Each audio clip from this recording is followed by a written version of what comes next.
नमस्कार. Priya's AI and skills लॅबमध्ये आपल्या सगळ्यांचं खूप खूप स्वागत. आजच्या या व्हिडिओमध्ये आपण मायक्रोसॉफ्ट सिक्वल सर्व्हरचे इन्स्टॉलेशन कशा पद्धतीत करता येतं ते बघणार आहोत. हा व्हिडिओ तुम्ही मराठी तसेच हिंदी आणि इंग्रजीमध्ये सुद्धा बघू शकता. पुढे जाण्याआधी एक डिस्क्लेमर. हा व्हिडिओ रेकॉर्ड करताना मायक्रोसॉफ्ट सिक्वल सर्व्हरचे 2025 आणि SSMSचं 22 हे लेटेस्ट व्हर्जन वापरून रेकॉर्डिंग करण्यात आलेलं आहे. तसंच या दोन्ही सॉफ्टवेअरचे इन्स्टॉलेशन विंडोज ऑपरेटिंग सिस्टीमवर करण्यात आलेलं आहे. मायक्रोसॉफ्ट सिक्वल सर्व्हर लिनक्स मशीनवरही इन्स्टॉल होऊ शकतं, परंतु मॅक ऑपरेटिंग सिस्टीमवर मात्र तुम्हाला व्हर्च्युअल मशीन किंवा VM वापरूनच इन्स्टॉलेशन करावं लागेल. हा व्हिडिओ तुम्ही जेव्हा बघत असाल त्यावेळेसच्या SQL सर्व्हर आणि SSMSच्या व्हर्जननुसार यातील स्क्रीनशॉट हे बदललेले असू शकतात. हे इन्स्टॉलेशन आपण 3 टप्प्यात करणार आहोत. पहिल्यांदा SQL सर्व्हरचे इन्स्टॉलेशन, दुसरं SSMSचे इन्स्टॉलेशन आणि तिसरं म्हणजे कनेक्टिव्हिटी. तर पहिल्या फेजमध्ये आपण SQL सर्व्हर इन्स्टॉल करत आहोत. त्यासाठी आपल्याला मायक्रोसॉफ्टच्या साईटवर जायचं आहे आणि मायक्रोसॉफ्टच्या साईटवर जाऊन SQL सर्व्हर डाउनलोड्समध्ये जाऊन आपल्याला डाउनलोड करायचं आहे. आपण डाउनलोड करताना SQL सर्व्हर 2025 एक्सप्रेस एडिशन निवडणार आहोत, कारण की ती पूर्णपणे मोफत आहे. एज्युकेशन पर्पजसाठी शक्यतो वापरली जाते आणि आपल्याला ह्याच्यामध्ये लायसन्सिंगचा कुठलाही त्रास होत नाही. हे सॉफ्टवेअर डाउनलोड झाल्यानंतर आपण इन्स्टॉलेशन चालू करणार आहोत. इन्स्टॉलेशन मध्ये पण तुम्ही बघू शकता की आपल्याकडे 3 ऑप्शन्स अवेलेबल आहेत. एक आहे बेसिक, दुसरा आहे कस्टम आणि तिसरा आहे डाउनलोड मीडिया. यामध्ये आपण बेसिक हा प्रकार निवडणार आहोत की जो बेसिक इन्स्टॉलेशन किंवा बेसिक फीचर इन्स्टॉल करणार आहे, त्यामुळे अतिशय फास्ट इन्स्टॉलेशन होणार आहे. तसेच इन्स्टॉल करताना हा आपल्याला कुठल्याही प्रकारची अधिक माहिती विचारणार नाही. त्यामुळे बेसिक इन्स्टॉलेशनवर सिलेक्ट करून पुढे जायचं आहे. पुढच्या स्टेपमध्ये आपल्याला तो लायसन्सिंग टर्म्स विचारणार आहे, जे आपल्याला ऍक्सेप्ट करून पुढे जायचं आहे. येथे पुढच्या स्टेपमध्ये मात्र आता तो तुम्हाला इन्स्टॉलेशनची लोकेशन विचारणार आहे. सी ड्राईव्हवर जर तुमच्याकडे दिलेली स्पेस अवेलेबल असेल, जी आहे 727 MB ची, जर सी ड्राईव्हर स्पेस अवेलेबल असेल तर तुम्ही इन्स्टॉल या बटनवर क्लिक करून इन्स्टॉलेशन चालू करू शकता. अन्यथा ब्राउज बटनवर क्लिक करून तुम्ही ड्राईव्ह बदलू शकता.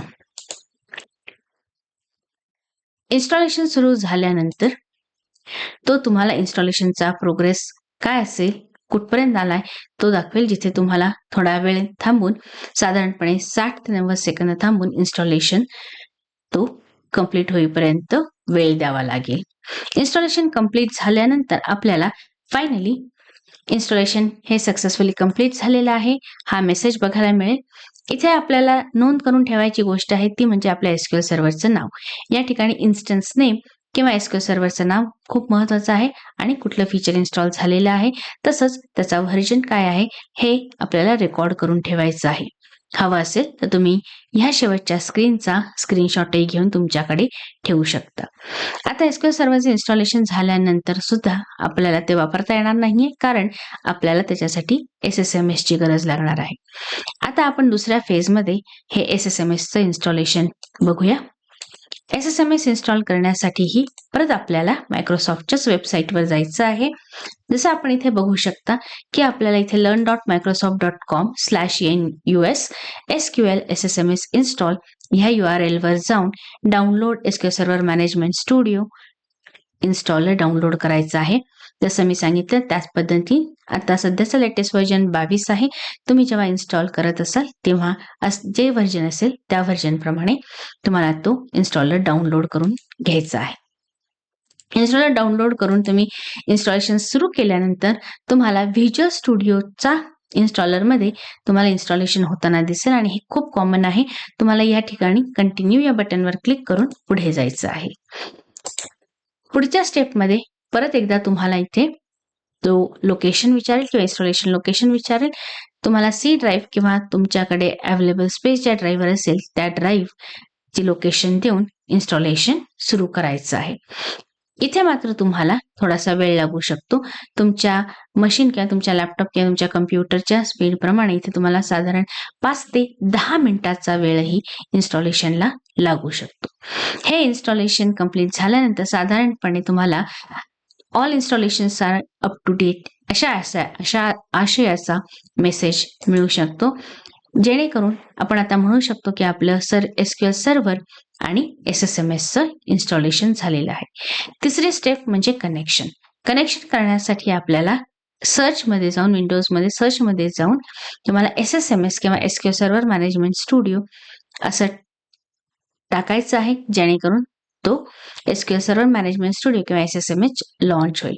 त्याच्या स्प्लॅश स्क्रीन दाखवल्यानंतर तो पुढे जाऊन आपल्याला सर्व्हरची माहिती विचारेल. सर्व्हरच्या माहितीमध्ये जसं तुम्ही बघू शकता तसं आपल्याला सर्व्हरचा टाईप, सर्व्हरचं नाव आणि ऑथेंटिकेशन द्यायचं आहे. सर्व्हरचं नाव हे नेहमीच तुमच्या मशीनचं नाव आणि SQL एक्सप्रेसचं जे आपण मगाशी SQL सर्व्हर इन्स्टॉल केल्यावर बघितलं ते असणार आहे. विंडोज ऑथेंटिकेशन म्हणजे तुमचा विंडोजचं युजर नेम तो वापरणार आहे, पासवर्ड देण्याची तुम्हाला गरज नाही. त्यानंतर तुम्ही कनेक्ट बटनवर कनेक्ट करू शकता आणि याचबरोबर आपलं इन्स्टॉलेशन पूर्ण झालेलं आहे. जर तुम्हाला पुढच्या स्क्रीनवर ह्या पद्धतीत जर स्क्रीन दिसलं किंवा विंडो दिसली तर मात्र तुमचं इन्स्टॉलेशन सक्सेसफुल झालंय असं आपण बघू शकतो. प्रत्यक्षात जेव्हा तुम्ही हे सुरू कराल तेव्हा तुम्हाला SSMS 22 ह्या पद्धतीत दिसू शकतं आणि इथे तुम्हाला डावीकडे ऑब्जेक्ट एक्सप्लोरर नावाची विंडो चालू झालेली दिसू शकते. जवळ जाऊन बघूया.